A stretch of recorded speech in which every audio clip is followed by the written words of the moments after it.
Okay, we're holding Beis Amid Beis.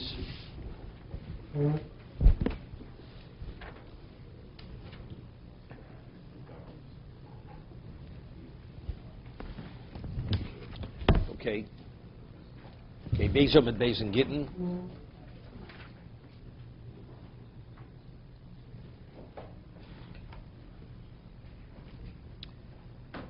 The Mishnah tells us that a shliach who brings a get, he testifies and he says, it was written before me, it was signed before me. So we have an argument, we've discussed, what is he attesting to? So Rabbi says that the get was written lishma, which we'll discuss more in detail the upcoming Gemara. Rava says it's to certify that the get is not a forgery. That's the argument. Why is it fonech foni nechtam? Without b'fonech foni nechtam, if he doesn't make that statement, the woman is not considered divorced. So what determines whether she's divorced or not? Whether the get is established as a credible divorce document. If it's established as a credible divorce document, then it terminates the marriage. So what does this testimony bring about? It determines whether she's divorced or not divorced. We have a problem. Throughout the Torah, whenever we have testimony, you need minimally 2 witnesses. That's where we left off. 2 witnesses, whether it's Mamon or Ervo. Al-Pishnai made him Yokum Dover, right? If you want to establish fact regarding any monetary issue, you have to have 2 witnesses. Regarding Dover Shabbat marital status, you have to have 2 witnesses. So if that's the case, the Gemara just asks, doesn't say Dover Shabbat, it says, Midi Dahavi Akol Eji Shabbat Torah. Throughout the Torah, we speak of testimony. What is always testimony? 2 credible witnesses. So if you need 2 credible witnesses, a get, first it doesn't have to be a man. It could be even a woman. A woman could deliver a get, right? She could even be the shlich laholocha. She could even represent the man delivering the get, that she's the equivalent of the man divorcing the woman, because she's a shlich. She's qualified to be an agent. But the question is,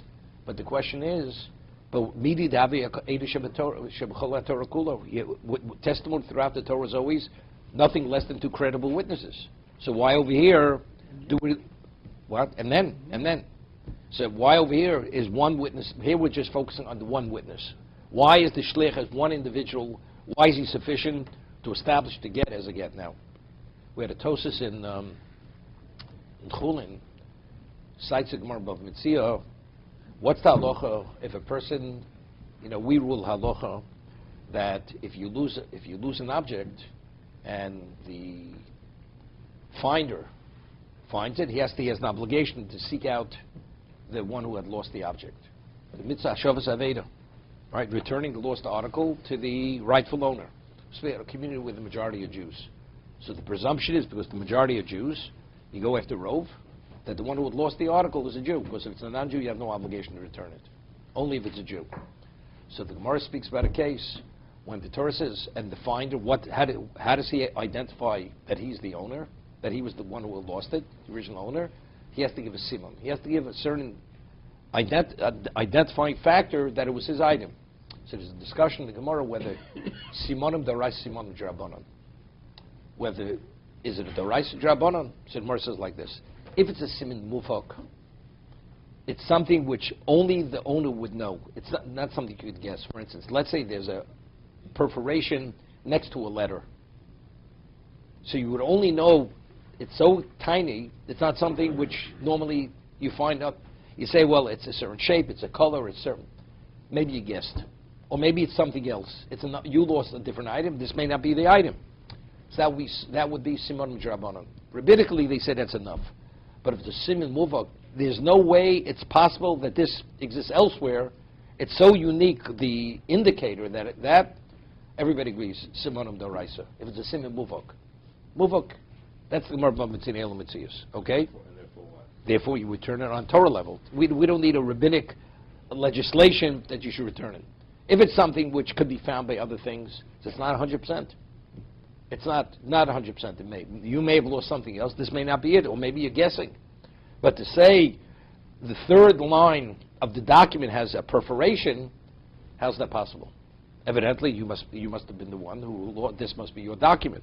You lost, let's say it's a monetary document. And he lost the monetary document. He identifies, we return the monetary document to him.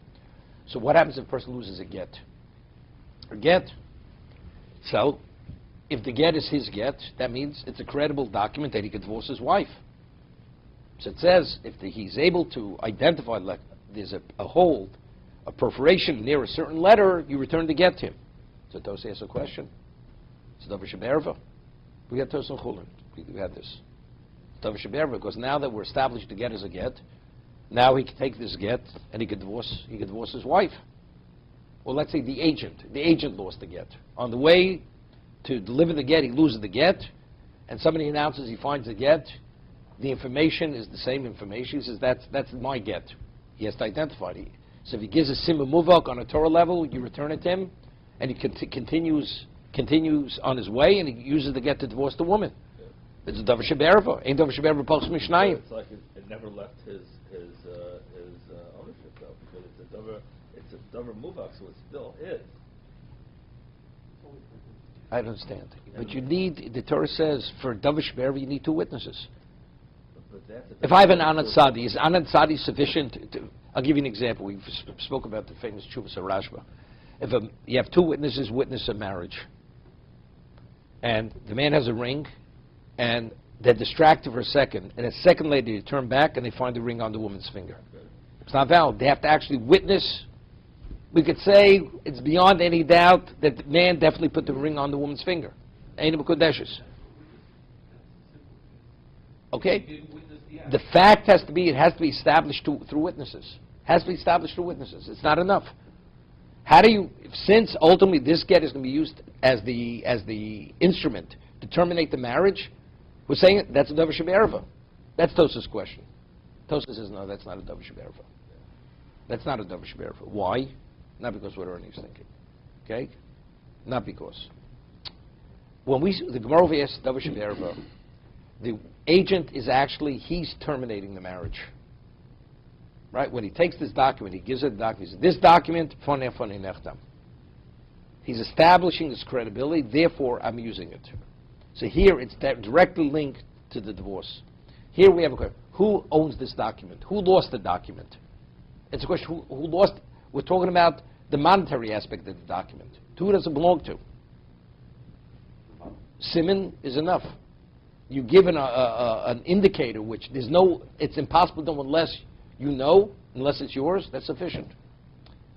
This is similar to what we say, an Eid Echad goes and testifies a piece of meat's not kosher in Bezdin. Once it's ruled it's not kosher, somebody eats the meat now, he's going to get malchus. But even though, because it was established that the meat is not kosher. You eat not kosher meat, you're subject to malchus. But let's say a person would have eaten meat, and a person says, that meat wasn't kosher meat. He's not believed. Because what's the ramification of that testimony at this? What's the consequence? It only has relevance to give them a malchus. A single witness is not believed to establish that reality, that fact. Therefore, he has no credibility whatsoever. Here we have a question: who owns the document? That's our question. Torah says Simon Muvok could establish that fact. Okay, you return the document. Now that it's been established, you can use that get to divorce.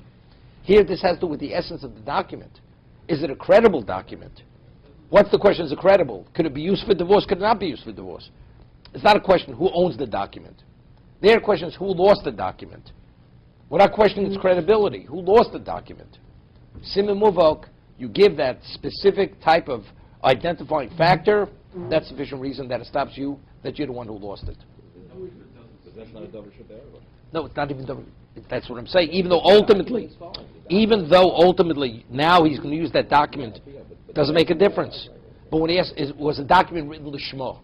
What's the connotation of that question? Is it credible to divorce with?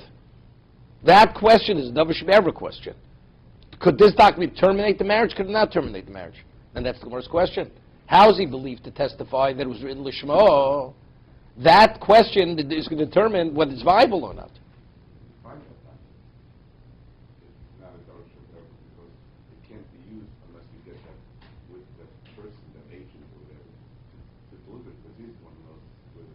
I understand this, but I'm saying even though there's a link, if it wouldn't be his, it couldn't be used, but what's our question?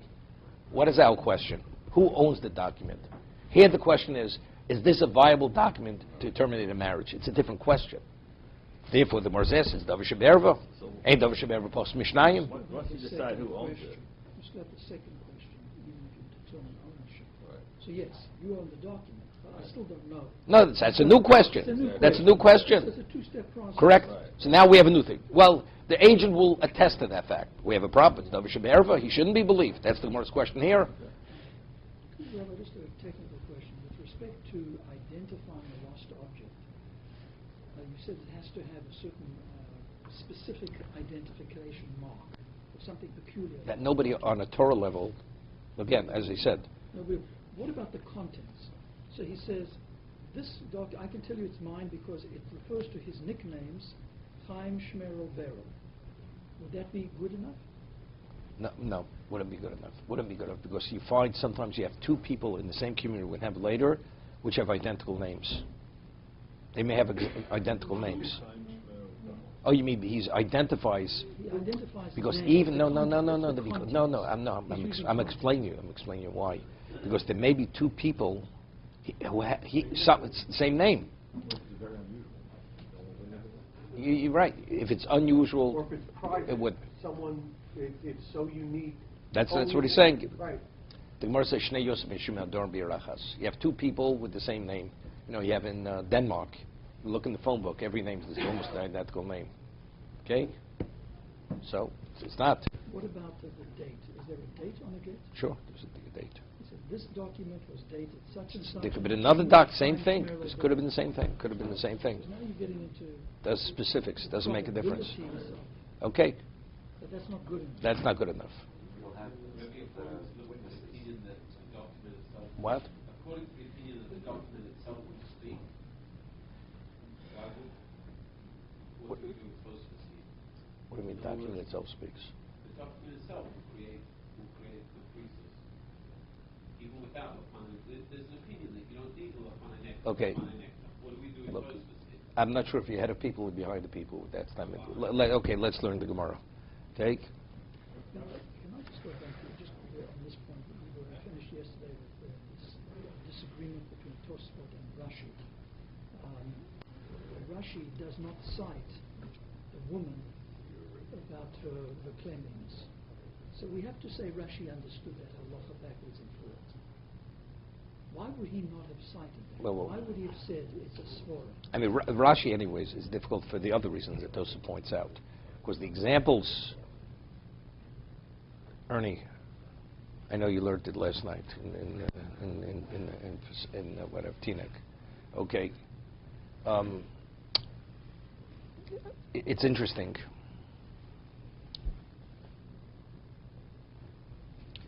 We discussed yesterday the concept in which Rashi mentions biyodo. The Gemara says in Yevamos that because the Gemara discussed the concept of ischazik yisura. If something had a presumption that was forbidden, and now a single witness wants to testify that it's no longer in that original presumed status, things have changed. And the person has the ability to bring about that change. He's believed. Even in Eid Echad. For instance, you have produce, grain, which is untithed. And the owner of the produce says, I tithed it. Even though it has a cheskes iser. The presumed status until this moment, till he tells us he tithed it, is presumed a third party would come into the person's house and would want to eat that grain. He can't eat the grain. Why can't he eat the grain? Because it has a presumed status, it hasn't been tithed. But if the owner of the grain, which he's the only one who's qualified to tithe the grain, he would say, I tithed it, he's believed. But it's a chazokah, it has a cheskes iser. So the Gemara says, because it's biyodo. Because since he has the ability to bring about that change whenever he chooses to bring that about, therefore this chazik has no relevance. That the previous status was in place, since he's in a position always to change that status, therefore he's believed. A third party who cannot change that status, the Gemara leaves unresolved this question. Is an Eid Echad believed in a situation where he's up against his chazik yisura? What if third party can tithe? Only if he's as a shliach, only as an agent. Even not.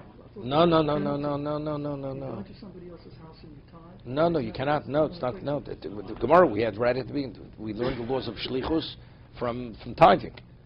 That a person can appoint a shliach to tithe. If he's not appointed to be the agent, he cannot tithe. So, There's no presumption that the person would want to do the mitzvah himself. Is that the intention?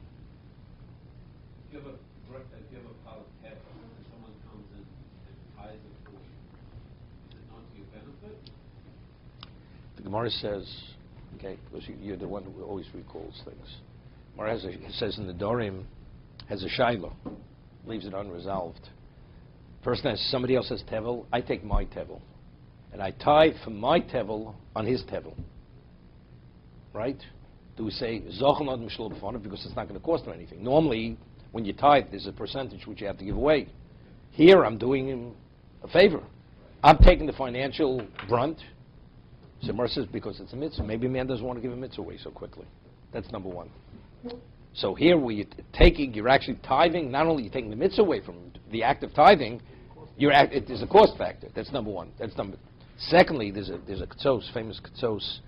There's a shiloh. He has a shiloh. Again, he bases it on Rashba, Trumas Hadeshen. You have a housekeeper, and the woman of the house, she had made dough, and the challah has to be tithed. And unless dough is baked, the dough is going to sour. It's not going to be edible. So is the housekeeper, without being authorized by the woman of the household, based on Zochel Ad Mishlo B'Fanov, is she permitted to take challah? Is it a valid tithing or not? Zochel Ad Mishlo B'Fanov. We could say she would want it. She's gonna have a big loss. She's going to have a loss. Okay? There's a ketzos on this, ketzos HaChoshen. So he says, as I say, it's famous if you know it. So the ketzos says that, based on the principle, I think it's the Raj with Trumas Hadeshen, that we say, Zochel lo odom lo me odom. Whenever I bring merit to a third party, it's where I'm acquiring something on his behalf. But here, the way I'm benefiting him, there has to be a loss. He has to give up to have the benefit. We don't say that. Xeris HaKosov, Zochel lo Mishlo B'Fanov, is only what's fully in his best name, where there's no cost factor. But since over here, to bring the benefit, you have to have a loss to bring the benefit, there's a cost factor, we don't say Zochel lo Mishlo B'Fanov. Because it's Xeris HaKosov. You know, you have to go after what is the profile of the laws of Zchiyah. Right? It's Zochel le'odom v'lo me'odom. It's not from the person, it's to the person. So therefore we don't apply the principle of Zchiyah.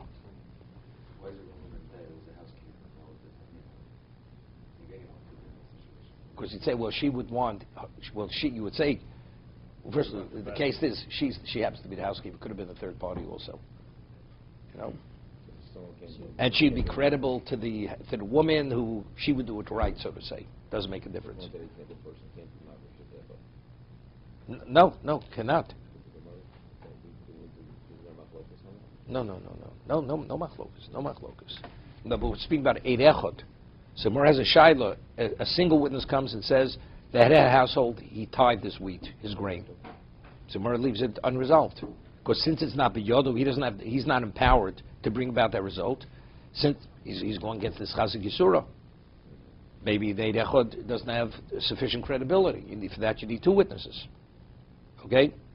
So the examples Rashi gives in regard to Eid Echad and Yisura, they're all examples where you could bring about the change. Which is what? Truma, Shchita, the veining, the gid, the vein, and removing chaylev. In every one of those situations, the person himself has the ability to bring about that result. What would Rashi say to Tosfot's proof? No, you have to answer. You have to answer it. You have to answer Rashi. You have to answer Rashi. We'll have to see Tosfos in a moment. I mean, what I would say is this: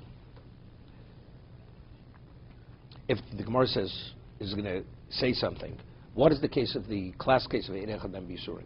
You have a question: is the meat kosher or not kosher? Right? Is this meat from the slaughtered animal, or is it from the animal that wasn't ritually slaughtered? That has no relevance to biyodo, right? You can't bring about that result. The animal was never slaughtered, or the animal was a defective animal. It was a treifa. So if that's the case, is this meat from the treifa or is it not from the treifa? Eid Echad and Bisurim. Right? If you have the pasuk of the woman checking her 7 clean days, okay, the Torah says clearly she's believed. She's credible to the husband. The husband's permitted to believe her that she counted 7 clean days, and only she would know that. No one else would know that. Rashi says because it's a svara. So either Rashi would say, maybe over there it's much more serious because it's koris.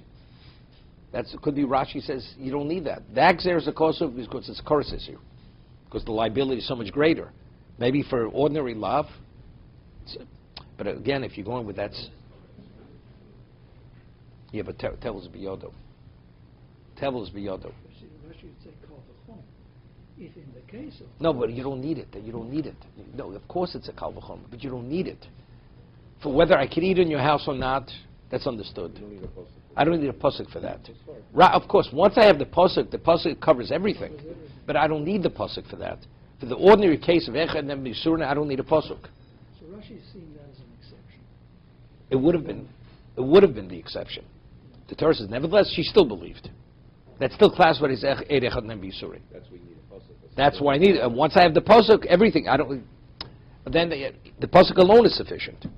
But for everything, that pasuk it's with definite. It's a kal v'chomer, right? Okay. If I derive it from need, or if I derive it from svara, which one is wider? Neither covers everything. Svara does the Neither would be without limitation. In other words, correct. so it would be much wider. Whereas with Rashi's, with svara, you would have to go through every case. No, it's limited to love. It's limited to a love. See, what about chaylev? Chaylev is not a problem because chaylev is biyodo. So being koreis is not a problem because the person who testifies, he can make that difference. A woman cannot make the difference. Either she's clean, she's not menstruating, she's menstruating, right? The 7 clean days are not determined by what she could do. It's based on just the reality of what her situation is. No. Whether chaylev was stripped out of the meat, right? Rashi says, even though eating chaylev is koris.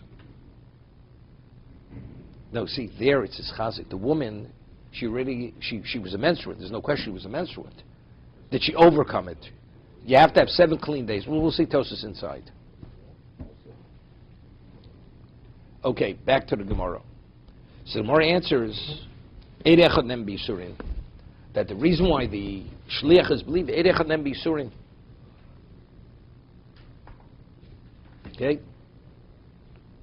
The Gemara's question is, seemingly, you should have to have 2 witnesses. Why? Because throughout the Torah, what's testimony? Testimony is 2 witnesses. And what are the examples of testimony? Dov shebemam, dov sheberva. So Gemara answers, Eid echad nem bisurin. I mean, how does the Gemara? So the Gemara, for some reason, is saying, this is not that. And the Gemara right away comes back, but it's dov sheberva. I mean, this interim step over here. The question was, throughout the Torah, we have 2 classifications where you need witnesses. Dov shebemamon, monetary and erva. Correct?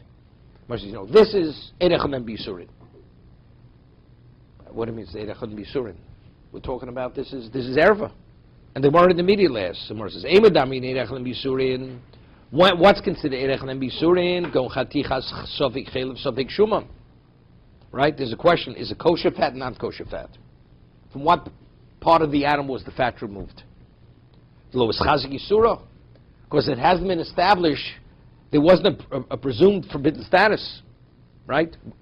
This fat is a kosher nut. There's no previous status. We don't know exactly what it is. But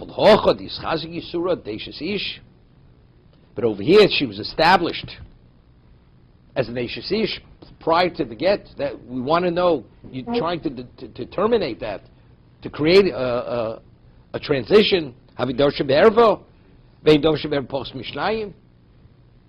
how do you believe a single witness? So let's go back to the point. But the Gemara at one point held that it's Eid echad nem bisurin. Right? The question was, throughout the Torah you need 2 witnesses. Where do you need 2 witnesses?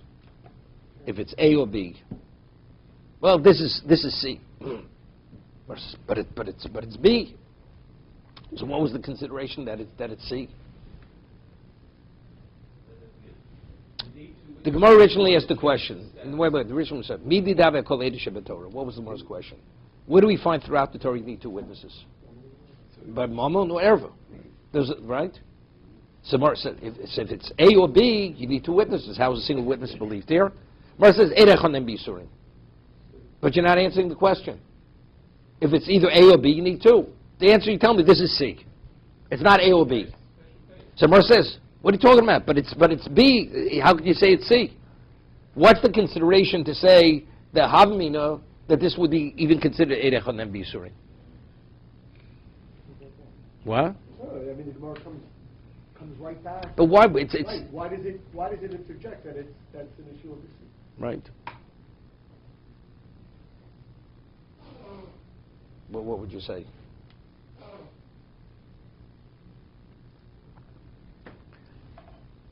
You know, we discussed the case in Kedushin. You know, a person, a mikveh had a cheskes tara. Mikveh was measured a month ago. It had 40 so. Person was contaminated, and he went to the mikveh. The mikveh is measured a week later, and you find it's less than 40 so. And you're not sure when it became deficient. So if you say you go after the chazaka of the mikveh, so when did it become deficient? The last moment possible. So when he went to the mikveh, it was a valid mikveh. So all the tires that he touched are not contaminated. Or do we say, no, it's not simple. He himself has a chazaka mekor. He was tummy originally, correct? He was contaminated. So I have a chazaka dahashta, I have a present chazaka. Normally when you pit a chazaka dahashta versus a chazaka mekor, I find a present predicament versus the original status. When you pit one against the other, the first prevails over the other, correct? The original, it was 40, chazaka. But what is that chazaka relevant to? What is that relevant to? A mikveh doesn't exist independent of anything. The question of mikveh always exists, the question whether it's valid or not, versus something else. Somebody had gone in there. But the person who went in there himself, he also has a chazaka. He has a chazaka meikora that he was tamei. So the Gemara concludes, we say it's tamei. Because I say the chazaka dahash together with his chazaka meikora, it's 2 against 1. 2 against 1. Whatever he came in contact with, he contaminated. Right? That's the Mishnah. And that's the way we rule. It's called tati l'reusa. We have a double negative versus one positive. Therefore, we classify them as contaminated. That's the halacha. Okay? But if I would have somehow ruled on the mikveh independent of him, what would have I said? He's Torah. He went to... So why don't I say that? Because the whole question on the mikveh is only relevant to the person.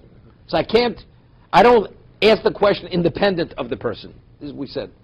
By the get, when you find the get with the perforation, the person identifies the get. What is the question? Who owns the get? It's a monetary question. It's unrelated to divorce. Who owns the document? That's the question. So we could rule on that independent of what it will be used for. Whether it will be used, not used, it's irrelevant. But who owns the document? Therefore, the siman is sufficient to identify who the rightful owner is. Once that's established, now that person can use it to divorce his wife. But here, the relevance of the question of the mikveh is only relating to the person who went into the mikveh. So they're inseparable. Therefore, everything has to be seen at one time. So therefore, it's a 2-to-1. That's the reason why it's tati l'reusa. Where the Gemara in Chulin, a person goes and he checks a knife, and the knife has no nick in it. He slaughters the animal, and after he finishes slaughtering, he finds a nick on the blade. So he has a shiloh. What's the shiloh? Did it become nicked when he cut through the hide, even before he started the act of shechita, or he hit the backbone?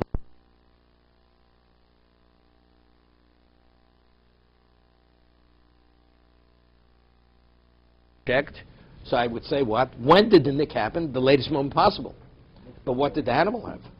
The animal has a cheskes eines vucha. The animal before you started slaughtering was not slaughtered. So I have a question on the animal. Was it ritually slaughtered or not? If it was slaughtered with a knife that had a nick on it, it's not valid.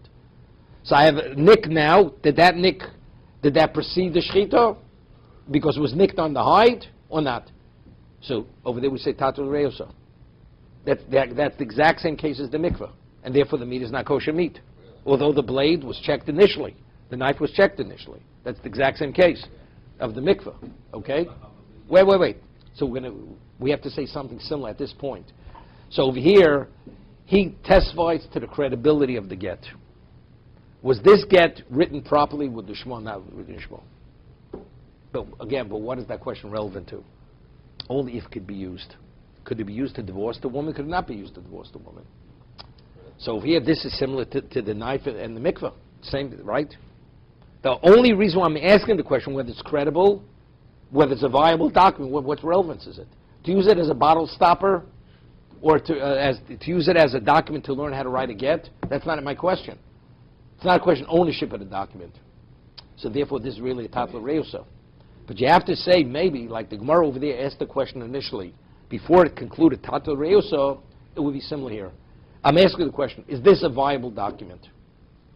On that, the Gemara says, but factually. So that's Eidach and Bisurin. On that, the Gemara says, but factually speaking, what's the question relevant to? It's only relevant, is it viable to divorce the woman? Therefore, the Gemara says, but that's Davashim Erva. But I'm saying that's the pause in the Gemara. The pause is Eidach and Bisurin. If the star is valid. Is it a valid document? But the Gemara says, but factually, that question is only relevant, could you divorce a woman with it? So what difference does it make if it's the agent presenting the get, or if it's the man himself, the husband himself? Isn't it the same situation? At this No. point?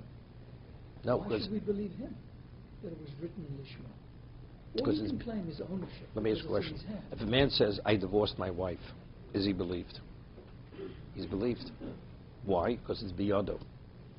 Because since he's the husband, he has the ability to bring that about. Therefore, he's believed. The husband could actually authorize a sofa to write it correctly. The agent is not the husband. So he's not in a position to authorize anything. So there is a difference. There's definitely. So here it's purely based on, He would be the husband would be believed. Here it's purely based on his testimony. On the testimony of the single witness, so that we have, if it's testimony, you should have to have two witnesses. A single witness should not be sufficient. Because we have several questions to ask the husband. Were the two witnesses credible? Was it written Lishma? Was the software a legit Right, software? right. And we would believe him. Of course, that's all within his power to bring that about. The agent is not empowered to do anything. It's only because he was authorized by the husband. Can the husband hire an agent to write the get? We're going to have a discussion later. Is the sofer, is he a shliach? I mean, according to somebody saying he's a shliach, of course. Torah says initially he's supposed to write the get. So, kosav lo sefer krisus. So, but we'll see Tosas Shita later is that the sofer is not a shliach. He doesn't have to be a shliach. But he still has to be authorized by the husband. Okay? Because the Gemara later says that if you have a non-Jew writing a get, okay? And afilu godel omen al gabov. If you have a child writing a get, let's say you have a goy writing a get, and you have somebody supervising him and continuously instructing him, have in mind, Ruvain, have in mind, Leah, have in mind this. So Mer says it's not valid. Why? Because a goy is like the nafshikovit. A non-Jew, he has his own ideas. He doesn't listen to instruction. So you have to be suspect. Maybe he didn't write Lishma. Wasn't written Lishma. But you were instructing continuously. Doesn't make a difference. An akum is a daitana. He does things based on what he believes. So Tosas asks, what do we have to say? If the writer again is based on shlichus, he has to be the agent of the husband. A non-Jew can't be a shliach.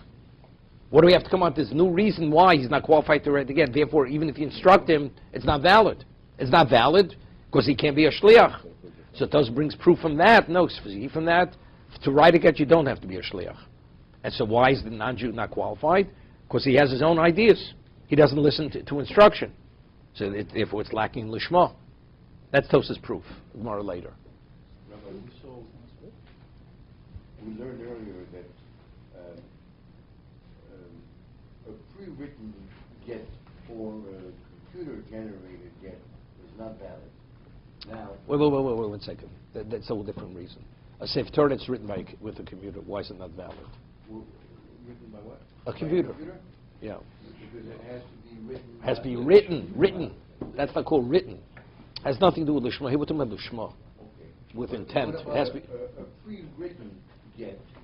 It was written, but it was written for who? Who was written for? It It was a form. The sofa knew these people who are having marital problems. He figures, what does he have to waste time? He'll write it up in advance, and they'll come. It'll be ready for them. But then it was personalized, with the date, with the names. Yeah. So that was in the shul. No.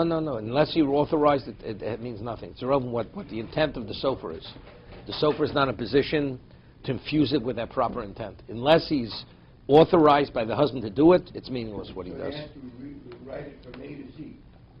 He has to be instructed from before he starts writing it, and only then does it have any value.